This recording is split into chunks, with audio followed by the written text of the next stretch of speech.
Hello everyone, welcome to a new blog. তোমরা সকলে কেমন আছো? আশা করি ভালো আছো। আমিও খুব ভালো আছি। বাড়িতে বসে থাকতে ভীষণ বোরিং লাগছিল, তাই ভাবলাম কোনো জায়গা থেকে গিয়ে ঘুরে আসি। আর তখনই মাথাতে এলো এক্সপোর কথা।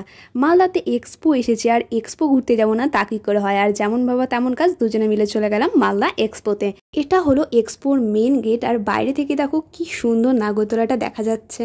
তারপর আমরা টিকিট কেটে চলে গেলাম এক্সপোর ভেতরে। এখন অবধি টিকিটের প্রাইস 10 টাকাই আছে, কিন্তু কখন যে টিকিটের দাম বাড়িয়ে দেবে বলা মুশকিল, কারণ দিন দিন তো জিনিসের দাম বাড়তেই আছে। চলো এবার তোমাদেরকে এক্সপোর ভেতরটা ঘুরে দেখাই। আমরা যেহেতু দিনের বেলা গিয়েছিলাম, তাই ঠিকঠাকভাবে সবকটা দোকান কিন্তু তখনও অবধি খোলেনি। বিকেলবেলা গেলে হয়তো প্রত্যেকটা দোকানই খোলা পেতাম। এক্সপোতে গেলে না, হাজার মন খারাপ থাকলেও মনটা এক নিমেষে ভালো হয়ে যায়, কারণ এত সুন্দর সুন্দর জুয়েলারির দোকান দেখি।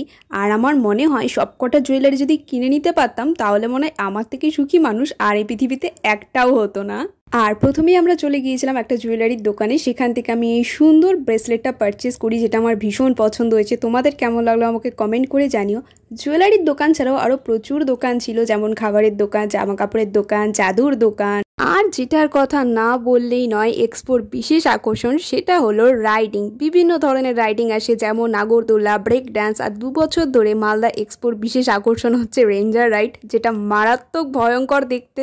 রেঞ্জার রাইড শুধু দেখতে ভয়ঙ্কর নয়, যারা যারা রেঞ্জার রাইডে উঠেছে তারাই জানে রেঞ্জার রাইডের অভিজ্ঞতা কতটা খারাপ। যেমন আমি, কেউ যদি আমায় পার্সোনালি জিজ্ঞেস করে যে তোমার প্রিয় রাইডিং কোনটা, তাহলে আমি 2 চোখ বন্ধ করে শুধুমাত্র নাগরদোলার নাম নেব, কারণ নাগরদোলা আমার ভীষণ পছন্দের একটা রাইডিং। শুধু বড়দের জন্য নয়, ছোটদের জন্য প্রচুর রাইডিং এর ব্যবস্থা করা হয়েছিল এক্সপোতে। আর সেদিন এত গরম পড়েছিল, বাড়ি থেকে জল নিয়ে যেতে ভুলে গিয়েছিলাম, তাই প্রথমেই একটা জলের বোতল কিনে তৃপ্তি করে জল খেলাম। আর দেখলাম এক্সপোর ভিতরে সুন্দর একটা লোকনাথ বাবার মূর্তি স্থাপন করা হয়েছে।